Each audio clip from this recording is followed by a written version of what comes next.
Hello everyone, আমার এই ভিডিওটা ফোর্থ সেমিস্টার জেনারেলের স্টুডেন্টদের জন্য। আগের দিনের ভিডিওতে আমরা যেখানে লাস্ট করেছিলাম সেটা হচ্ছে কোসেটের ডেফিনেশন পড়েছিলাম এবং তার উপর বেস করে আমরা কোসেট সম্পর্কিত বেশ কিছু থিওরেম করেছিলাম। আজকে আমাদের যেটা শুরু হবে সেটা হচ্ছে ইন্ডেক্স অফ এ সাবগ্রুপ। তো দেখা যাক যে কোনো একটা সাবগ্রুপের ইন্ডেক্স কাকে বলে।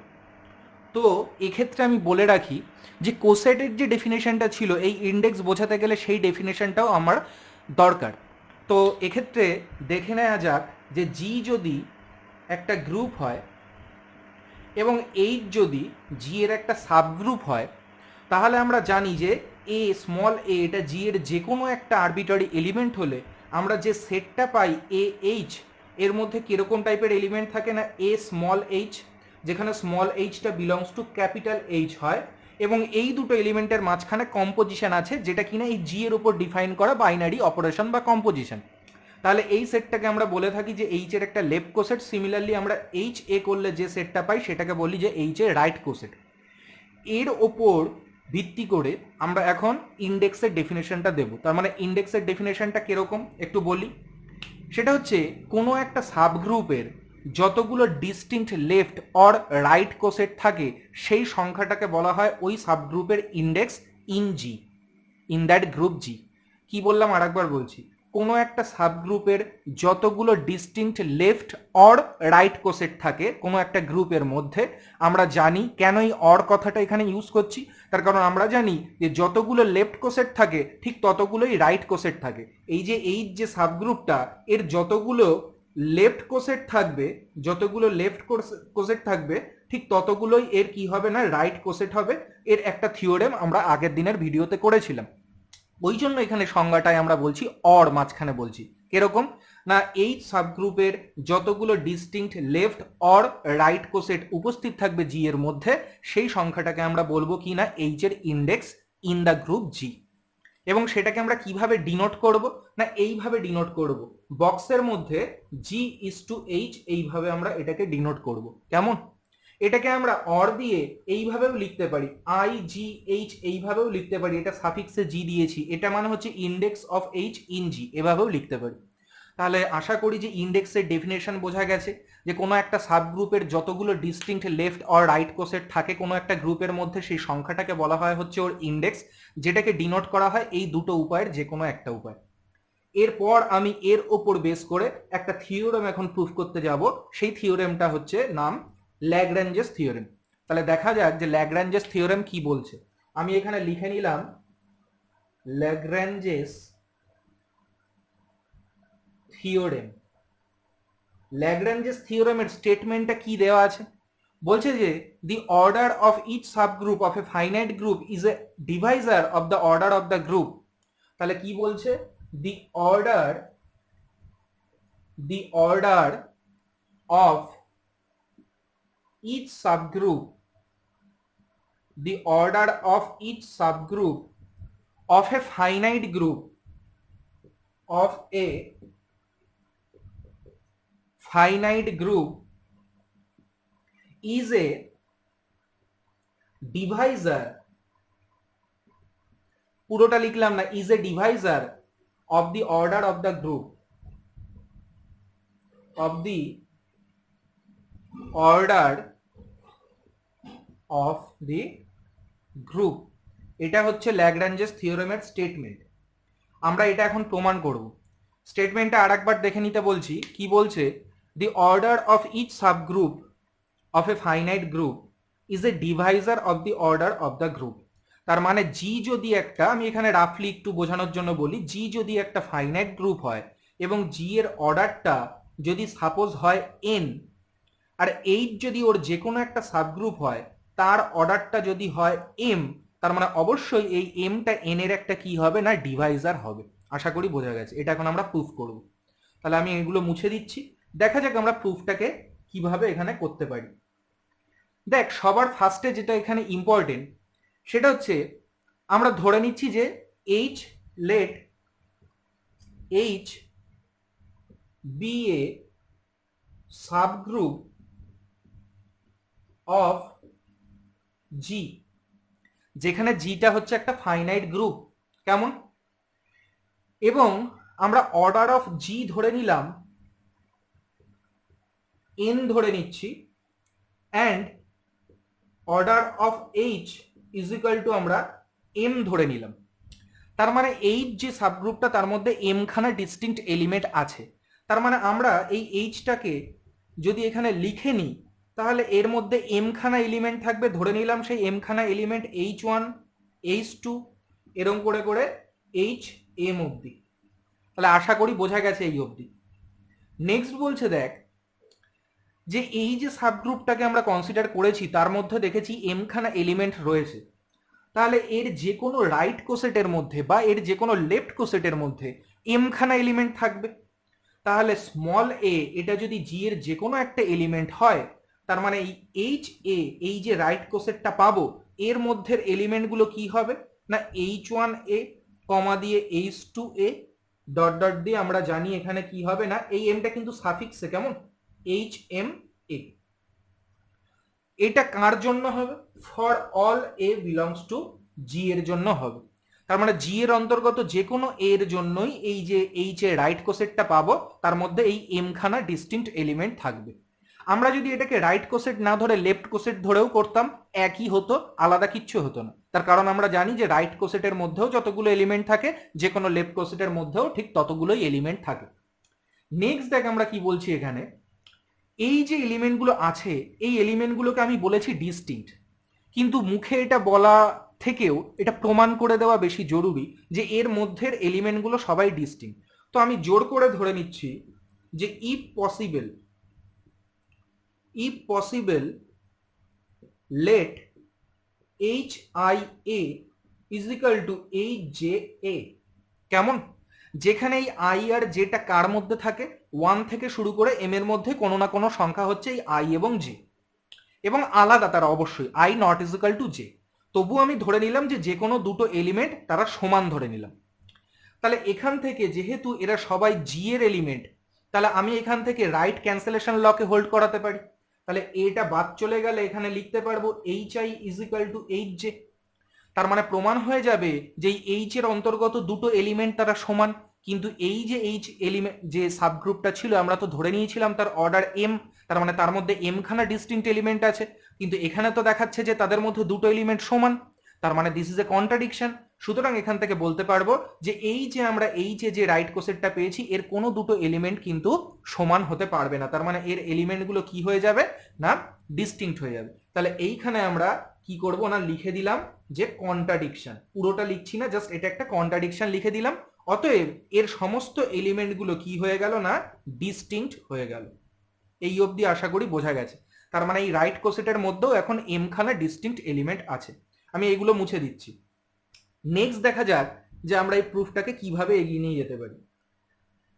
তাহলে দেখ আমরা কি করছি না এইচ এ একটা রাইট কোসেট নিলাম, তার মধ্যে আমরা দেখলাম এম খানা এলিমেন্টস আছে এবং সেই এলিমেন্টগুলো কি কি না H1 এ কমা H2 এ এরকম করে করে HM এ, এবং তারা সবাই ডিস্টিংক্ট একে অপরের সঙ্গে।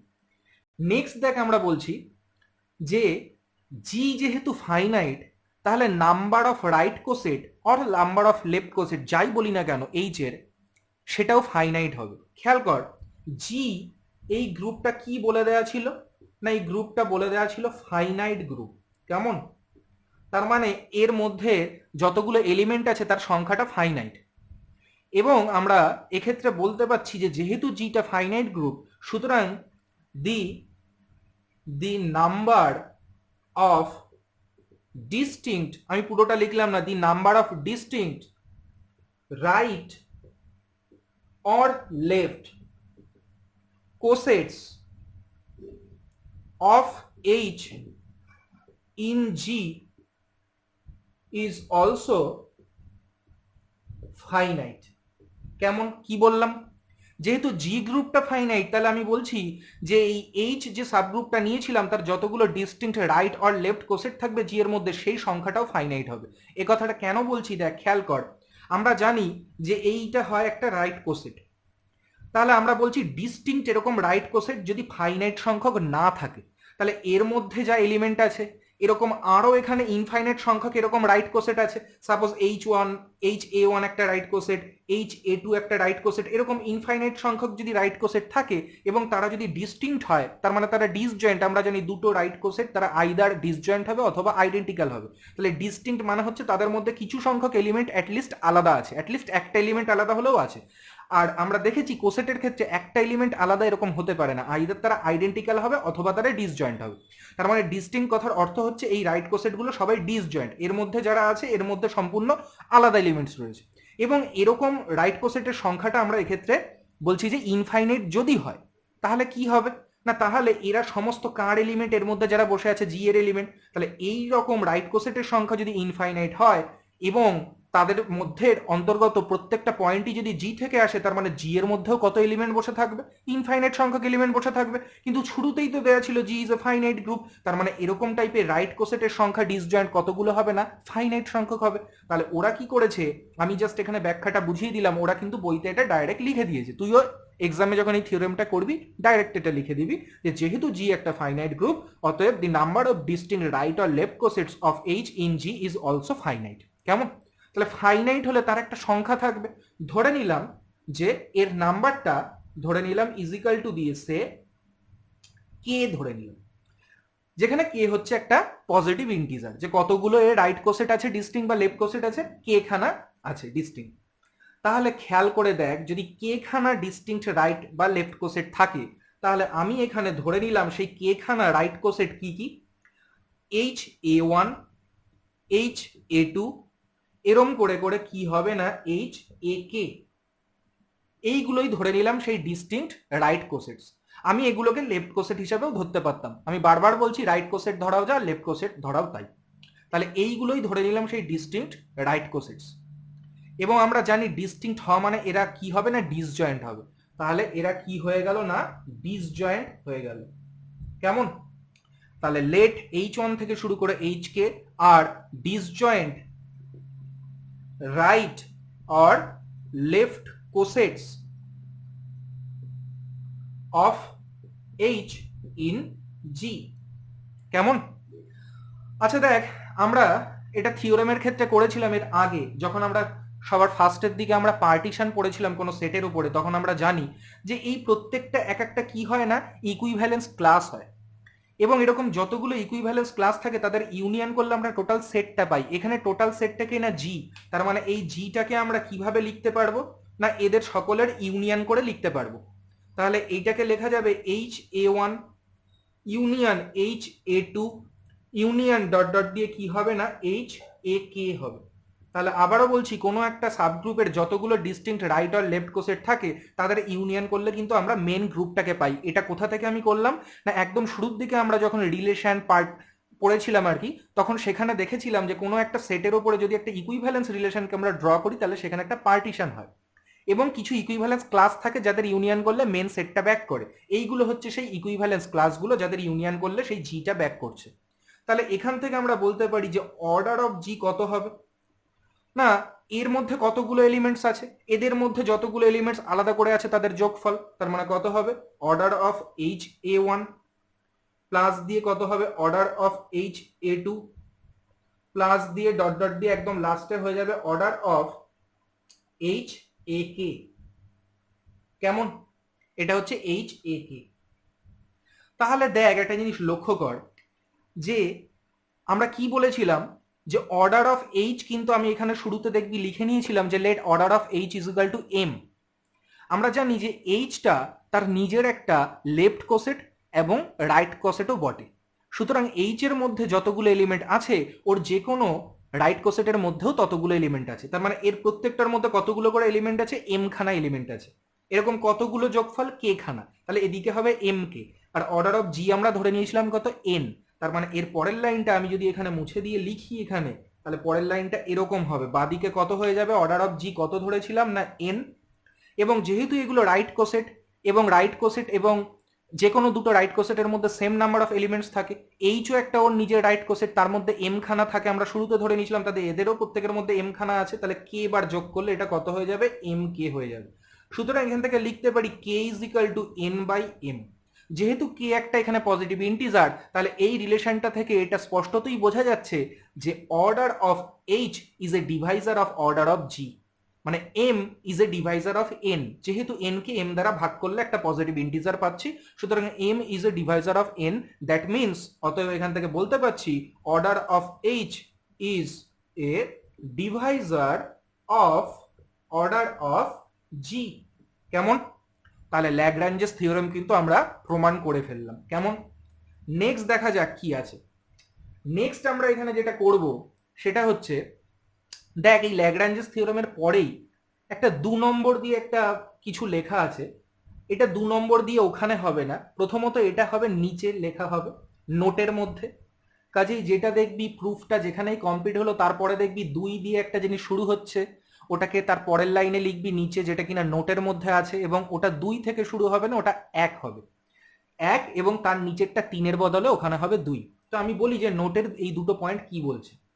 প্রথমে বলেছে জি যদি একটা গ্রুপ হয় অফ প্রাইম অর্ডার পি, তাহলে নোটের 1 নম্বর পয়েন্টে কি বলছে, বলছে অর্ডার অফ জি এটা যদি হয় পি, যেখানে পি একটা কি নাম্বার না প্রাইম নাম্বার, তাহলে বলছে যে এই জি এর কোনো প্রপার সাবগ্রুপ থাকবে না। কেন? তার কারণ যদি এর একটা প্রপার সাবগ্রুপ থাকে, তার মানে তার অর্ডারটা, সাপোজ ধরে নিলাম এইচটা হচ্ছে জি এর একটা কি না প্রপার সাবগ্রুপ, তাহলে এইমাত্র বললাম যে এইচ এর অর্ডারটা জি এর অর্ডারকে কি করবে, ডিভাইড করবে, মানে ডিভাইজার হবে। কিন্তু পি তো প্রাইম, তাহলে প্রাইম নাম্বারের ডিভাইজার কে কে হয়, 1 আর সেই সংখ্যা হয়। যদি 1 হয় তার মানে এইচ এর অর্ডার, তার মানে সেটা তো একটা ট্রিভিয়াল সাবগ্রুপ হয়ে যাবে, মানে এইচটা তখন কি হয়ে যাবে, অনলি ই হয়ে যাবে। আর যদি এইচ এর অর্ডারটা পি হয়ে যায় তার মানে তো এইচ ইজ ইকাল টু জি হয়ে যাবে। তার মানে এখান থেকে দেখছি যে এইচ এর পসিবিলিটি কি হবে না, আইদার ও একটা ট্রিভিয়াল সাবগ্রুপ হবে অথবা একটা ইমপ্রপার সাবগ্রুপ হবে। তার মানে এইচ কিন্তু প্রপার সাবগ্রুপ হতে পারবে না। সুতরাং যদি কোনো গ্রুপের অর্ডার প্রাইম নাম্বার হয় তাহলে তার কোনো প্রপার সাবগ্রুপ নেই। এবং এক্ষেত্রে 2 নম্বর নোটের পয়েন্টটা কি বলেছে না, 2 নম্বরে বলেছে যে এই যে থিওরেমটা আমরা করলাম এর বিপরীতটা কিন্তু সর্বদা সত্য নয় আর কি।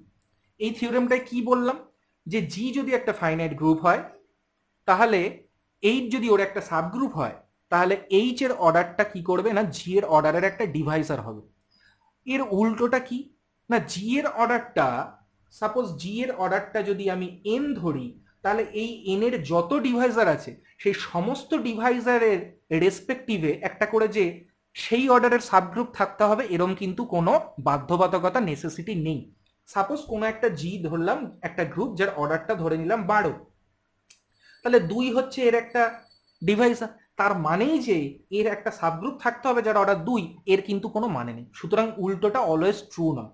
এবং তার ওরা একটা এক্সাম্পলও দিয়েছে। এক্সাম্পলটা কি দিয়েছে না, এই যে জি গ্রুপটা সেই জি ইজ ইকাল টু লিখে নিয়েছে ওরা A4। A4 মানে হচ্ছে অল্টারনেটিং গ্রুপ অফ অর্ডার 4, মানে যেটা কিনা আমাদের S4 এর যে পারমিউটেশন গ্রুপ হয় তার মধ্যে ইভেন পারমিউটেশন গুলোকে নিয়ে আমরা যে অল্টারনেটিং গ্রুপটা পাই। এর অর্ডার কত হয় না, এর অর্ডার হয় 12। আচ্ছা 6 তো 12-র একটা Deviser, 6 is a divisor of 12, কিন্তু দেখানো যাবে যে 6 অর্ডারের A4 এর কোনো সাবগ্রুপ নেই। তার মানে উল্টোটা কিন্তু সর্বদা সত্য নয়। কেমন? এই গেল নোটের দুটো পয়েন্ট। এরপর আমি শুরু করব নেক্সট থিওরেম। থিওরেম 2 বলছে every group of prime order is cyclic. কি বলছে এখন যে থিওরেমটা করব, every group of prime order is cyclic। দেখা যাক এই প্রমাণটা আমরা কিভাবে করতে পারি। তাহলে কোনো একটা গ্রুপ যার অর্ডারটা বলেছে একটা প্রাইম নাম্বার, আমাকে দেখাতে হবে সেই গ্রুপটা হচ্ছে একটা সাইক্লিক গ্রুপ। তাহলে আমি ধরে নিচ্ছি যে let G be a group of prime order. Let order of G is equal to ধরে নিলাম পি, যেখানে পি হচ্ছে একটা কি না প্রাইম নাম্বার। আচ্ছা আমরা জানি সবচেয়ে ছোট প্রাইম নাম্বারটাই হচ্ছে 2, তার মানে এই পিটা অবশ্যই, মানে এই অর্ডার অফ জিটা মানে পি যাই বলি না কেন সেটা গ্রেটার দেন 1 হবে, সর্বনিম্ন 2 হতে পারে। তার মানে পেয়ে যাচ্ছি অর্ডার অফ জি কি হয়ে যাচ্ছে না গ্রেটার দেন 1 হয়ে যাচ্ছে। আচ্ছা অর্ডার অফ জি যদি গ্রেটার দেন 1 হয়ে যায়, তাহলে এখান থেকে আমরা বলতে পারবো যে জি এর মধ্যে এমন একটা এলিমেন্ট এ আছে যেখানে এই এটা কিন্তু নট ইজিক্যাল টু, এখানে আমি ভালো করে লিখে দিচ্ছি, তার মানে there exist A not equal to E belongs to G. যেহেতু জি এর অর্ডার একের থেকে বড়, তার মানে সর্বনিম্ন অর্ডার হতে পারে 2। তাহলে জি যেহেতু একটা গ্রুপ, সুতরাং ই তো ওর মধ্যে থাকতেই হবে। তার মানে ই ছাড়াও এখনো একটা এলিমেন্ট আছে, ধরে নিলাম সেই এলিমেন্টটা হচ্ছে স্মল এ, যেটা কিনা ই নয় এবং সেটা জি এর মধ্যে আছে। আমি এখন কি করব, আমি এই এ এলিমেন্টের দ্বারা একটা সাইক্লিক সাবগ্রুপকে কনসিডার করব। সেই সাবগ্রুপটা নাম দিলাম এইচ। তার মানে let H be a cyclic subgroup generated by A. কেমন? তাহলে আমরা এখানে ধরছি যে let H be a cyclic subgroup generated by A. আমরা জানি এর আগের দিন আমরা যখন সাইক্লিক গ্রুপ এর আগে পড়িয়েছি, আমরা জানি যে এই যে এ যে এই এলিমেন্টটা, এটা যে সাইক্লিক গ্রুপকে জেনারেট করবে সেটা এই জি এর একটা সাবগ্রুপ হবে এবং সেই এইচটাকে আমরা বলবো সাইক্লিক সাবগ্রুপ অফ জি।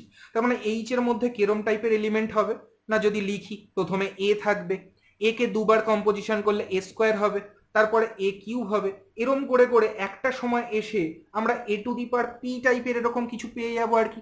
এখানে যেহেতু একবার order of G K P ধরা আছে, তাহলে আমি এখানে এর মাথায় পি না ধরে সাপোজ আমি এর মাথায় এস লিখে দিলাম।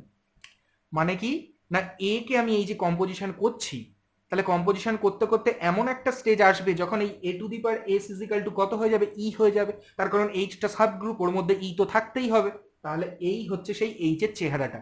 This is a cyclic subgroup of G generated by কি না, স্মল এ। কেমন? আচ্ছা দেখ, এই এইচ এর অর্ডার, এই এইচ এর অর্ডার সম্বন্ধে কি কিছু বলা যায়? এটাও কি গ্রেটার দ্যান 1 হবে? অবশ্যই গ্রেটার দ্যান 1 হবে। কেন? তার কারণ এটা এর দ্বারা জেনারেটেড, তাহলে এ তো ওর মধ্যে আছেই, আর যেহেতু সাব গ্রুপ ইও আছে, তার মানে দেখছি যে অ্যাটলিস্ট দুটো তো আছেই, সুতরাং অর্ডার অফ এইচ সেটাও কি হয়ে যাবে না, গ্রেটার দ্যান 1 হয়ে যাবে। এখন আমি কি করছি, ল্যাগ্রাঞ্জেস থিওরেম অনুযায়ী আমরা বলতে পারি যে order of H is a divisor of order of G. তাহলে আমি এইগুলো মুছে দিচ্ছি, আমি এখানে কি লিখছি না, বাই ল্যাগ্রাঞ্জেস থিওরেম, বাই পুরোটা লিখলাম না, by Lagrange's theorem order of H divides order of G, মানে order of H is a divisor of order of G. কিন্তু অর্ডার অফ জি কত দেয়া ছিল? পি দেয়া ছিল। পি একটা কি নাম্বার? Prime number. এর ডিভাইজার কত কত হতে পারে? 1 আর পি। কিন্তু 1 তো হবে না, কারণ এটা গ্রেটার দ্যান 1। অতএব কি লিখতে পারবো, অর্ডার অফ এইচ একমাত্র কি হতে পারে না, পি হতে পারে। খেয়াল কর, এই যে এলিমেন্টগুলো এরা সমস্ত তো জি এর মধ্যেও আছে, এবং আমি দেখছি এইচ এরও যা অর্ডার, জি এরও তাই অর্ডার। তার মানে একমাত্র এখানে কি এর দ্বারা ইমপ্লাই হয় না, এইচও যা জিও তাই। অতএব আমরা পেয়ে গেলাম যে G is equal to H. আচ্ছা দেখ, এইচটা একটা সাইক্লিক গ্রুপ ছিল, এখন জিটা এইচ এর সঙ্গে সমান হয়ে গেছে, তার মানে জিটাও এখন কি হবে, একটা সাইক্লিক গ্রুপ হবে জেনারেটেড বাই এ। সুতরাং এখান থেকে প্রমাণ হয়ে গেল যে G is generated by A, that means G is কি হয়ে গেল, সাইক্লিক হয়ে গেল। তার মানে আমরা এখান থেকে কি প্রমাণ করে ফেললাম, যে every group of prime order is cyclic. আমরা প্রমাণ করে ফেললাম, জিটাকে আমরা একটা গ্রুপ ধরেছিলাম অফ প্রাইম অর্ডার পি, প্রমাণ করতে পারলাম যে জিটা কি হয়ে গেল না, সাইক্লিক হয়ে গেল। কেমন? আমরা এবার নেক্সট থিওরেম করব, দেখা যাক নেক্সট থিওরেমে কি আছে। দেখ নেক্সট থিওরেমে বলছে, theorem 3, let G be a group of finite order n and A belongs to G, then order of A divides n and A to the power n is equal to E। তাহলে কি বলেছে আমি আগে স্টেটমেন্টটা লিখি। বলছে let G be a group of finite order n, তার মানে জি এর অর্ডারটা হচ্ছে n, ফাইনাইট নাম্বার, অ্যান্ড বলে দিয়েছে এ যে কোনো একটা এলিমেন্ট সেটা জি এর মধ্যে আছে। তাহলে আমাকে দেখাতে হবে যে দেন কি হবে, order of G, sorry order of G বলছি, অর্ডার অফ এ ডিভাইডস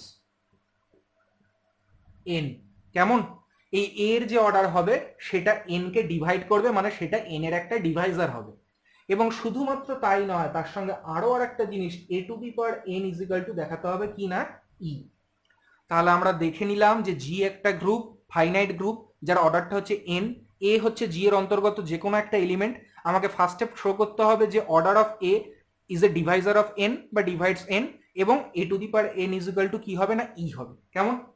তাহলে সবার ফার্স্টে আমি লিখে নিচ্ছি যে let H be a cyclic subgroup, ঠিক আগের থিওরেমটার মতো, let H be a cyclic subgroup of G generated by A। কেমন? আচ্ছা, H যদি একটা সাইক্লিক সাবগ্রুপ হয় G এর জেনারেটেড বাই A, তাহলে আমরা জানি by Lagrange's theorem order of H কি করবে না ডিভাইডস অর্ডার অফ G। কেমন? এটা ডিভাইড করবে বাই ল্যাগ্রাঞ্জেস থিওরেম। কিন্তু দেখ এই অর্ডার অফ জি কত না এন, তার মানে অর্ডার অফ এইচটা কাকে ডিভাইড করছে না এন কে ডিভাইড করছে। খেয়াল কর একটা জিনিস খুব ভালো করে লক্ষ্য কর, এই যে এইচ যেটা সাইক্লিক সাবগ্রুপ ধরেছি সেটা জেনারেটেড বাই এ, তার মানে সেই গ্রুপটা কিরকম দেখতে হবে না, আগের বারও আমি বললাম আগের থিওরেমে এ স্কোয়ার এ কিউব এরম করে করে একটা সময় গিয়ে আমরা কি পাবো না, suppose A to the power S is equal to E এরকম পাবো আমরা একটা সময় গিয়ে, এটা হচ্ছে S, A to the power S is equal to E পাবো। এখান থেকে কি বোঝা যায় যে এই স্মল এ তার অর্ডার কত এস, এবং এর মধ্যে কতগুলো এলিমেন্ট আছে না এস খানাই আছে, সবার মাথার পাওয়ারে দেখলে দেখবো এস খানা আছে, তার মানে এর থেকে বোঝা যায় যে অর্ডার অফ এও যা হবে আর অর্ডার অফ এইচও তাই হবে। তার মানে এইচ যদি একটা সাইক্লিক গ্রুপ হয় জেনারেটেড বাই এ, তাহলে এরও যা অর্ডার হবে এইচেরও তাই অর্ডার হবে, এরকম একটা এই থিওরেমটা আমরা সাইক্লিক গ্রুপে অলরেডি পড়ে এসেছিলাম।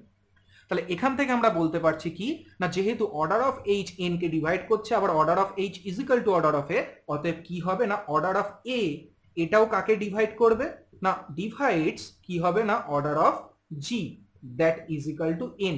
তার মানে একটা পার্ট প্রমাণ হয়ে গেল যে order of A divides N. এখন আমি দেখাতে চাই কি A to the power N is equal to ই।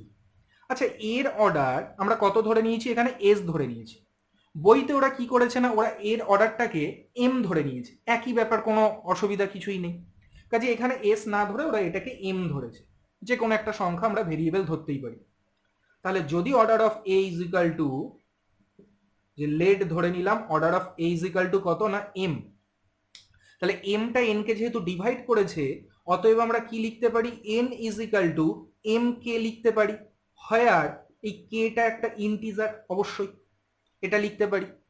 তাহলে দেখতো উপরে এটা যদি আমরা মুছে দিই তাহলে দেখতে এই জিনিসটা ফলো করে কিনা, কিরকম না আমরা এখন এ টু দি পাওয়ার এন করছি, তাহলে এ টু দি পাওয়ার কত হয়ে যাচ্ছে M K.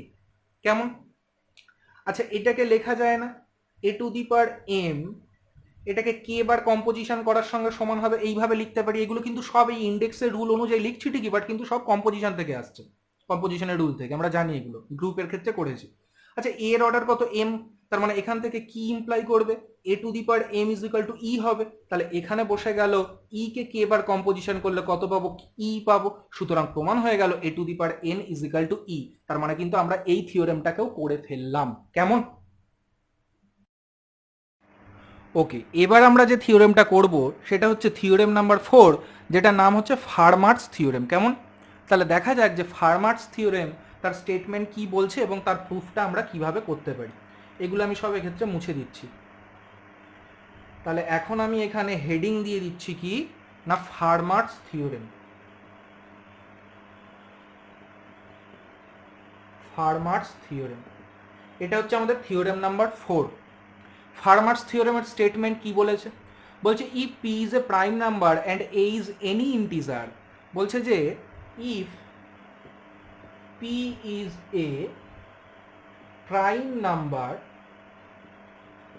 And A is any integer, then কি বলছে হবে A to the power P congruent to হয়ে যাবে এ মড পি। কেমন? আমাকে প্রমাণ করতে হবে A to the power P congruent to A mod P, এটা আমাকে বলছে ফার্মার্স থিওরেম। তাহলে পি হচ্ছে একটা প্রাইম নাম্বার, এ হচ্ছে যে কোনো একটা ইন্টিজার, আমাকে দেখাতে হবে A to the power P congruent to A mod P. এ প্রসঙ্গে বলে রাখি এরকম কনগ্রুয়েন্ট রিলেশন এর আগেও আমরা করেছি, এবং এক্ষেত্রে আমরা জানি যে এটার কি অর্থ, আমি আগে সেটা বলে দিই। এখানে আমি এটা প্রুফের মধ্যে লিখছি না, জাস্ট বোঝানোর জন্য আগে বলে দিচ্ছি। এটার মানে হচ্ছে এ to the power P K যদি আমি পি দ্বারা ডিভাইড করি তাহলে ভাগশেষ থাকবে এ। এই কথাটাকে আমি অন্যরকমভাবেও বলতে পারি কি না, যদি A to the power P থেকে এই এটাকে বাদ দিয়ে দিই তাহলে এটা এখন কি হবে না ডিভিজিবল হবে কত দ্বারা না পি এর দ্বারা, তার মানে পি এটাকে ডিভাইড করবে। তার মানে যদি কখনো লেখা থাকে x congruent to y mod m, তার মানে আমরা কি বুঝবো যে এক্স কে এম এর দ্বারা ডিভাইড করলে ওয়াই ভাগশেষ থাকে, বা এই কথাটাকেই অন্যভাবে বলা যায় x minus y is divisible by m. কেমন? তাহলে এটা যেন আমাদের কাছে ক্লিয়ার হয়ে যায়, আমরা লাস্টে এসে প্রমাণ করতে চাই A to the power P minus A is divisible by P, তাহলেই আমরা এই লাইনটাকে লিখে দিতে পারবো। আচ্ছা, এরপর দেখ এখানে কি বলছে, আমরা এখন প্রুফটাকে শুরু করব। এ প্রসঙ্গে একটা কথা শোন, আমরা আগে করেছিলাম, সেটা হচ্ছে residue classes of integers modulo P, এই কথাটা আমরা গ্রুপের ক্ষেত্রে করেছিলাম। এবং আমাদের এই বইতে যেখানে আমরা গ্রুপ করেছি সেখানে আমরা দেখেছিলাম যে যদি পি একটা প্রাইম নাম্বার হয় তাহলে এর যতগুলো residue classes of modulo P আমরা পাবো, residue classes of integers modulo P, এর অর্থ কি না যে কোনো ইন্টিজারকে যদি আমরা পি দ্বারা ডিভাইড করি তাহলে তার ভাগশেষ কি কি থাকতে পারে, 0 থাকতে পারে, 1 থাকতে পারে, 2 থাকতে পারে, এরকম করে করে কত থাকতে পারে, পি মাইনাস 1 থাকতে পারে। তাহলে কতগুলো আমরা এখানে সংখ্যা পেলাম, পি খানা সংখ্যা পেলাম। এই সংখ্যাগুলো কিন্তু এক একটা নয়, এইগুলো এক একটা ক্লাস। তার মানে যে কোনো ইন্টিজার তাকে আমরা পি দ্বারা এখন ডিভাইড করব, করে তার ভাগশেষটা যত হবে সেই ক্লাসের মধ্যে ওকে আমরা রাখবো। তার মানে এই জিরোর ক্লাসের মধ্যে সেই সমস্ত ইন্টিজার রয়েছে যাকে পি দ্বারা ভাগ করলে ভাগশেষ 0 হয়। কেমন বোঝা যাচ্ছে নিশ্চয়ই? আমরা গ্রুপের ক্ষেত্রে প্রমাণ করেছিলাম যে পি যদি একটা প্রাইম নাম্বার হয় তাহলে এর যতগুলো এরকম রেসিডিউ ক্লাস থাকে তার মধ্যে থেকে নন জিরো রেসিডিউ ক্লাসগুলোকে যদি আমরা নিয়ে নিই, তার মানে জিরোটাকে যদি বাদ দিয়ে দিই তাহলে এটা সংখ্যায় কতগুলো হবে না পি মাইনাস 1 খানা হবে। এই পি মাইনাস 1 খানা সংখ্যা আমরা দেখাতে পারতাম যে এটা একটা কি ফর্ম করবে না, এটা একটা গ্রুপ ফর্ম করবে। কার সাপেক্ষে না মাল্টিপ্লিকেশন অফ রেসিডিউ ক্লাসেস এর সাপেক্ষে এটা একটা গ্রুপ ফর্ম করবে। তাহলে পি যদি একটা প্রাইম নাম্বার হয় তাহলে যতগুলো ওর integers residue classes of integers modulo P পাবো আর কি আমরা, নন জিরো অবশ্যই, জিরোটাকে বাদ দিয়ে, এই রেসিডিউ ক্লাসগুলোকে নিয়ে যদি একটা সেট তৈরি করি তাহলে সেই সেটটা মাল্টিপ্লিকেশনের সাপেক্ষে রেসিডিউ ক্লাসের মাল্টিপ্লিকেশনের সাপেক্ষে অবশ্যই কি ফর্ম করবে না একটা গ্রুপ ফর্ম করবে। এটা আমরা দেখেছিলাম। আমরা এই জিনিসটাকে এখন এখানে কাজে লাগাবো। কেমন? তাহলে সবার ফার্স্টে আমরা এখানে যেটা বলছে বইতে, বলছে যে let G be the set of all non zero residue classes of integers modulo p. তাহলে বলছে কি না আমি যেটা লিখে নিয়েছিলাম জি ইজ ইকুয়াল টু, ওরা সেটাই বলেছে যে let G be the set of non zero residue classes, non zero residue classes of integers modulo p. বোঝা গেল নিশ্চয়ই যে let G be the set of all non zero residue classes of integers modulo p. তাহলে G এর মধ্যে কিরকম elements থাকবে সেটা কিন্তু আমার দেখানো হয়ে গেছে, এখান থেকে বইতে নেই, তবু আমি এখানে লিখেও দিচ্ছি। আগের বারও আমরা লিখেছিলাম কি না 1 এর ক্লাস হবে, 2 এর ক্লাস হবে, এরম করে করে এখানে পি মাইনাস 1 তার ক্লাস অবধি থাকবে। কেমন? তাহলে বলেছে দেখ বইতে তার পরের লাইনে then G form a group of order P minus 1 with respect to multiplication of residue classes. তাহলে কি বলছে না under the binary operation multiplication of residue classes, এই জিটা কি ফর্ম করবে একটা গ্রুপ ফর্ম করবে। অতএব G will be a group of order কত হবে, কতগুলো এলিমেন্ট আছে পি মাইনাস 1 খানা, তাহলে of order P minus 1 under multiplication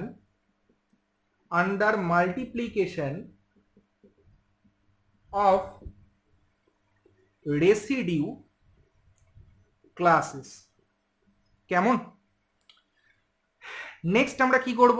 আচ্ছা এ প্রসঙ্গে আরেকটা কথা বলি, পিটা কিন্তু একমাত্র প্রাইম হলেই এই ঘটনাটা ঘটে, প্রাইম ছাড়া এটা হবে না। যদি প্রাইম হয় তাহলেই একমাত্র ওর যতগুলো ওরকম নন zero residue classes modulo P আমরা পাবো সেটা কি করবে না মাল্টিপ্লিকেশন অফ রেসিডিউ ক্লাসেস এর সাপেক্ষে একটা গ্রুপ ফর্ম করবে। সুতরাং জি হচ্ছে অর্ডার পি মাইনাস 1 এর একটা গ্রুপ। নেক্সট দেখ আমরা কি জানি এক্ষেত্রে, যে এই যে গ্রুপটা হয় তার আইডেন্টিটি এলিমেন্ট কি হয় না, আইডেন্টিটি এলিমেন্ট অফ জি কি হয়, এই যে ক্লাস ওয়ানটা হয়। কারণ ক্লাস ওয়ানের সঙ্গে তুই যে এলিমেন্টেরই গুণ করবি না কেন, সেক্ষেত্রে রেসিডিউ মাল্টিপ্লিকেশন করবি না কেন, দেখবি সেই ক্লাসটাই হবে। সুতরাং এটা হচ্ছে সেই আইডেন্টিটি এলিমেন্ট। কেমন? নেক্সট আমরা কি পড়েছি এখানে না, আমরা দেখেছি যে কোনো একটা যদি আমরা সাবগ্রুপকে কনসিডার করি, তাহলে সেই সাবগ্রুপের অর্ডারটা মেন গ্রুপের অর্ডারের কি হয়, একটা ডিভাইজার হয়। আমি এই জিনিসটাকে এখানে এখন কাজে লাগাতে চলেছি। কেমন? তো এটাকে কাজে লাগাবো আমরা দু রকম ভাবে। বইতে দেখ করা আছে কেস 1 এবং কেস 2। তাহলে সবার ফার্স্টে আমি এখানে করছি, এগুলো মুছে দিচ্ছি, আমার লাগবে না। সবার ফার্স্টে আমরা করছি কেস 1। কেস 1 এ কি বলছে, কি হবে? বলছে যে let p be a divisor of a, let p be a divisor of a। এই যে a একটা যে কোনো ইন্টিজার ছিল, ধরে নিলাম p প্রাইম নাম্বারটা এর একটা কি না ডিভাইজার। যদি p টা a ডিভাইজার হয়, তাহলে এই গ্রুপ যেভাবে আমরা ফর্ম করলাম, এই গ্রুপের কনসেপ্ট এখানে লাগবে না। কিন্তু যদি দেখি যে p টা a ডিভাইজার না হয়, তাহলে কিন্তু এই গ্রুপের কনসেপ্ট ভীষণভাবে লাগবে। তাহলে যখন এটা ডিভাইজার হয়ে যাবে, তখন এটাকে খুব সহজভাবে আমরা করতে পারবো। কিরকম না, দেখ একটা জিনিস লক্ষ্য কর, যে p যদি a কে ডিভাইড করে, তার মানে ভাগশেষ কত থাকবে? 0। তার মানে এর ক্লাসও যা হবে আর জিরোর ক্লাসও তাই হবে। কেমন? কিন্তু এই জিরোর ক্লাসটা তো জি এর মধ্যে নেই। তার মানে নিশ্চয়ই এর যে ক্লাসটা সেটা কার মধ্যে নেই না, এটা জি এর মধ্যে নেই। সবার ফার্স্টে এটা আমরা দেখিয়ে নিলাম। তাহলে যেহেতু এটা জি এর মধ্যে নেই, এবার আমি সহজে করতে পারবো। কিন্তু যদি ওটা জি এর মধ্যে থাকতো, তাহলে কিন্তু সেক্ষেত্রে আমাকে অন্যরকম ভাবে করতে হতো। খেয়াল কর যে সহজ কিভাবে করব। খেয়াল কর, পিটা তো এ কে ডিভাইড করেছে, সুতরাং আমরা এখান থেকে বলতে পারি পিটা এ কে ডিভাইড করেছে, মানে পিটা এ টু দি পাওয়ার পি কেও ডিভাইড করবে। কারণ এর মধ্যে পি সংখ্যক এ আছে, এ কে ডিভাইড করা মানে পি সংখ্যক এ কেও ডিভাইড করবে। আচ্ছা, এই দুটোকেই যদি ডিভাইড করে, তার মানে এখান থেকে কি লিখতে পারবো না, P divides A to the power P minus A. যদি একটা সংখ্যা এক্স কেও ডিভাইড করে, ওয়াই কেও ডিভাইড করে, তাহলে এক্স মাইনাস ওয়াই কেও ডিভাইড করবে। তাহলে এই জিনিসটা পেয়ে গেলাম। মনে করে দেখ আমি কি বলেছিলাম, এটার মানে কি, A to the power P minus A is divisible by P. সেই জিনিসটা কিন্তু আমরা পেয়ে গেছি। অতএব এখান থেকে কি পেয়ে গেলাম, A to the power P congruent to A mod P. তাহলে আমার কেস 1 এর ক্ষেত্রে থিওরেমটা কি হয়ে গেল না, প্রুভড হয়ে গেল। এবার আমি কেস 2 করব, মুছে দিচ্ছি এটা। দেখা যাক কেস 2 তে কি বলছে। দেখ কেস 2 তে তার মানে আমরা কি ধরে নেব, কেস 1 এ ধরেছিলাম যে p is a divisor of a। তাহলে আমরা এখন কেস 2 তে ধরে নিচ্ছি যে let p is not a divisor of a। তাহলে p যদি এর ডিভাইজার না হয়, তার মানে p দিয়ে a কে আমরা ভাগ করলে তার ভাগশেষ 0 থাকবে না। অতএব এর যে ক্লাসটা হবে সেটা কিন্তু কার ক্লাস হবে না, না জিরোর ক্লাস হবে না। তার মানে জিরোর ক্লাসটা যেহেতু জি এর মধ্যে নেই, আর এর ক্লাসটা জিরোর ক্লাস নয়, সুতরাং এর ক্লাসটা এখন কার মধ্যে থাকবে না, জি এর মধ্যে থাকবে। তাহলে আমি এটাকে আলাদা করে নিচে লিখে দিচ্ছি কি না, অতএব এর এই ক্লাসটা কার মধ্যে এখন থাকে না, এই জি এর এই যে গ্রুপটা তার মধ্যে এই এর ক্লাসটা রয়েছে। খেয়াল কর যে এখান থেকে দেখ বইতে লিখেছে হেন্স বাই থিওরেম 8, ভুল লিখেছে, ওটা হবে হেন্স বাই থিওরেম 3। থিওরেম 3 তে যে আগেই যে থিওরেমটা করলাম, কি করেছিলাম, এ যদি ওই গ্রুপের যে কোনো একটা এলিমেন্ট হয় আর গ্রুপের অর্ডার যদি এন হয়, তাহলে A to the power N is equal to E ছিল। তাহলে এইটাই গ্রুপের যে কোনো একটা এলিমেন্ট, এই গ্রুপের অর্ডার কত, পি মাইনাস 1।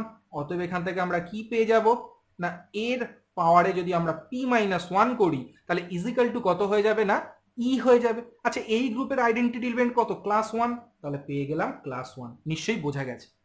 আচ্ছা, রেসিডিউ ক্লাসেসের যে সূচকের যে নিয়ম, সেখান থেকে আমরা জানি যে আমরা যখন জানতাম যে 2 বারকে যখন 2 বার দিয়ে আমরা গুণ করতাম, তখন এটা কত হয়ে যেত না, এটা 4 এর ক্লাস হয়ে যেত। বার মানে বার আর ক্লাস এক্ষেত্রে একই, আমরা জানি যে ক্লাস 2 ও যায় ক্লাস বার 2 একই কথা।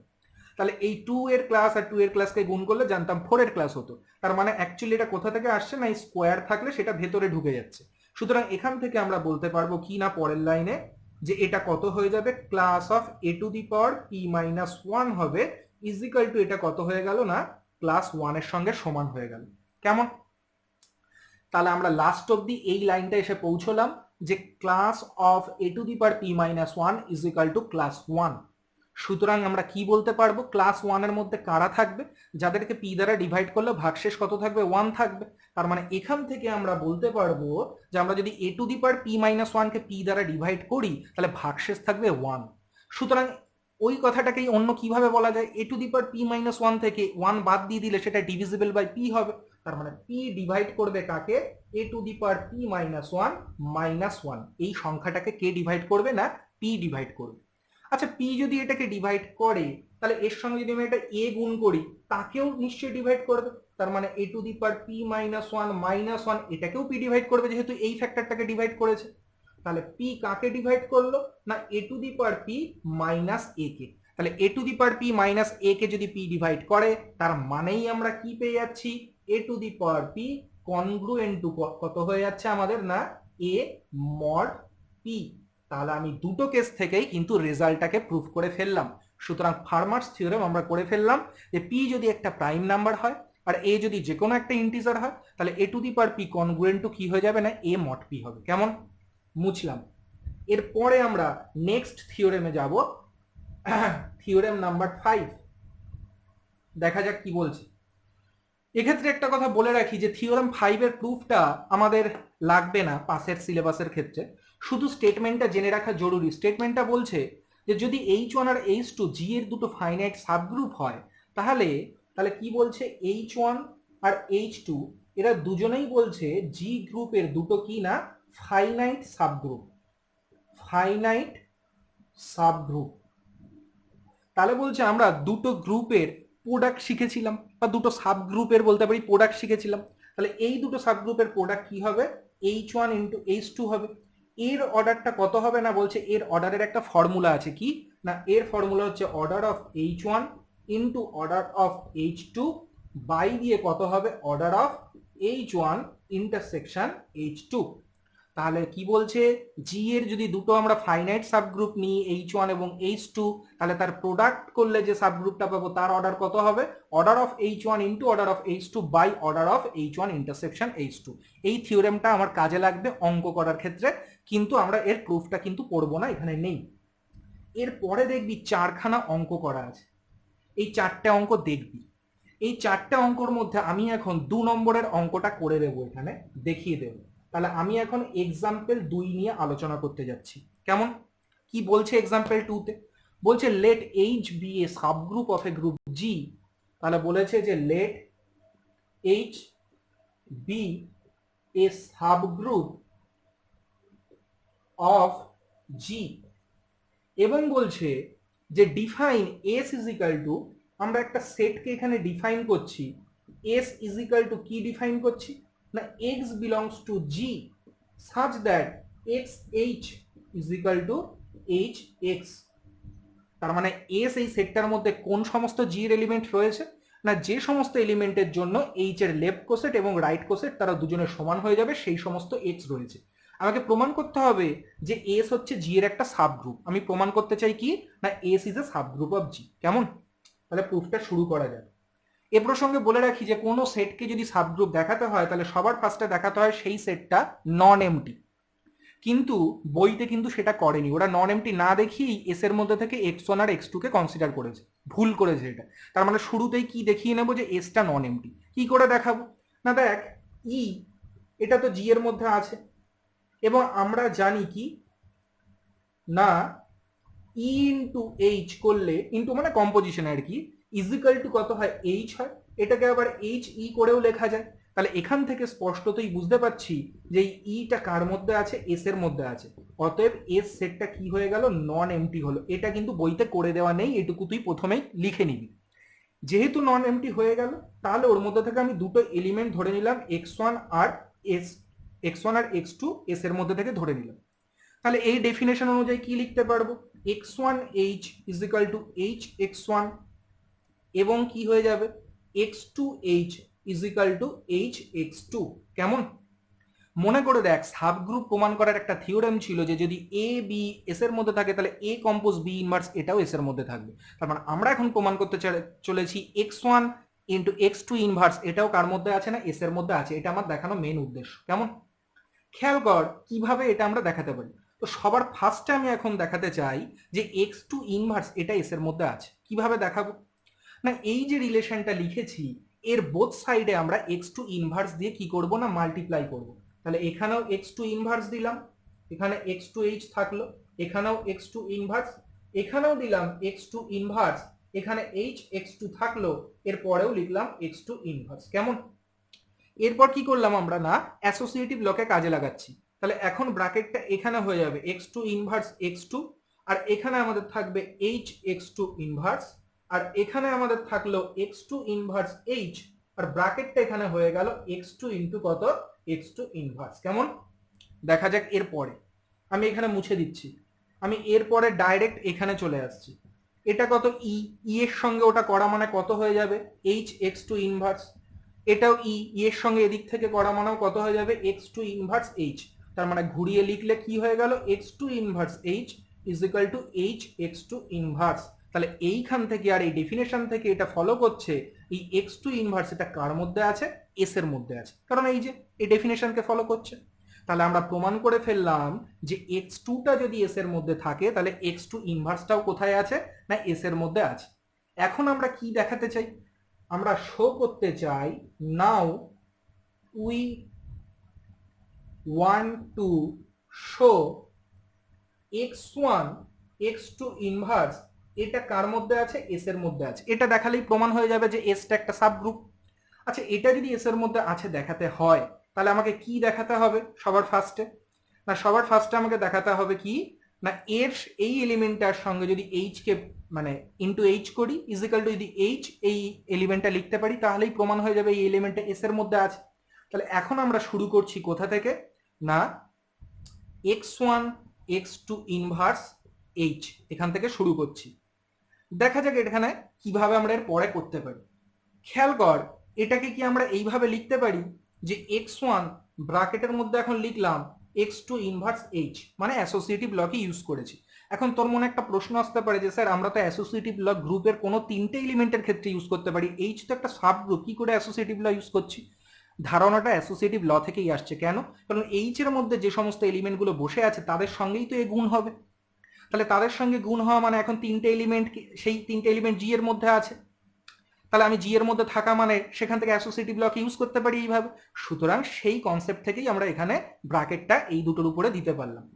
পরে দেখ কি করছি এক্স টু ইনভার্স এইচ, এইমাত্র আমরা প্রমাণ করেছিলাম এটা মানে কত, এটা মানে এইচ এক্স টু ইনভার্স। আবার আমি এই ব্র্যাকেটটা প্রথম দুটোর এখানে নিয়ে আসলাম এক্স ওয়ান এইচ, এখানে থাকলো কত এক্স টু ইনভার্স। আচ্ছা, এক্স ওয়ান এইচ মানে যেহেতু এক্স ওয়ানটা এস এর মধ্যে ছিল তার মানে এক্স ওয়ান এইচ মানে কত হয়ে যাবে এইচ এক্স ওয়ান হয়ে যাবে ইন্টু কত হলো এক্স টু ইনভার্স। এটা মানে কত হয়ে যাচ্ছে এইচ দিয়ে ব্র্যাকেটে আমাদের কত হয়ে যাচ্ছে x one x two inverse. তাহলে এইটা থেকে শুরু করেছিলাম শেষ করলাম এটায়, তার মানে এই এলিমেন্টটা কোথায় আছে ডেফিনেশন অনুযায়ী এস এর মধ্যে আছে। অতএব লিখতে পারলাম x one into x two inverse এটা আছে এস এর মধ্যে। তাহলে কি হলো এক্স ওয়ান এক্স টু কে আমরা ধরে নিয়েছিলাম কোথায় না এস এর মধ্যে আছে, প্রমাণ করলাম কি x one into x two inverse এটা এস এর মধ্যে আছে। তার মানে আমার প্রুফ হয়ে গেল যে এস ইজ এ সাবগ্রুপ। তার মানে যেটা প্রমাণ করতে দিয়েছিল আমাকে যে proof that S is a subgroup, তাহলে আমি সেটা প্রমাণ করে ফেললাম যে এসটা জি এর একটা কি হয়ে গেল না সাবগ্রুপ হয়ে গেল। তাহলে আজকে যে পর্যন্ত আমাদের হলো সেটা হচ্ছে আমরা প্রথমে ইন্ডেক্স অফ এ সাবগ্রুপের ডেফিনেশন দেখলাম, সেই ডেফিনেশন এবং কোসেটকে কাজে লাগিয়ে আমরা ল্যাগ্রাঞ্জেস থিওরেম প্রুফ করলাম। তারপরে আমরা প্রুফ করলাম every group of prime order is cyclic. Next আমরা প্রুফ করলাম যে 3 নম্বর থিওরেমে যে যদি কোনো একটা গ্রুপের অর্ডার ফাইনাইট হয় এন আর এটা যদি জি এর যে কোনো একটা এলিমেন্ট হয় তাহলে order of A divides order of G মানে এন, এবং A to the power N is equal to E. এটা থিওরেম 3 তে আমরা প্রুফ করলাম।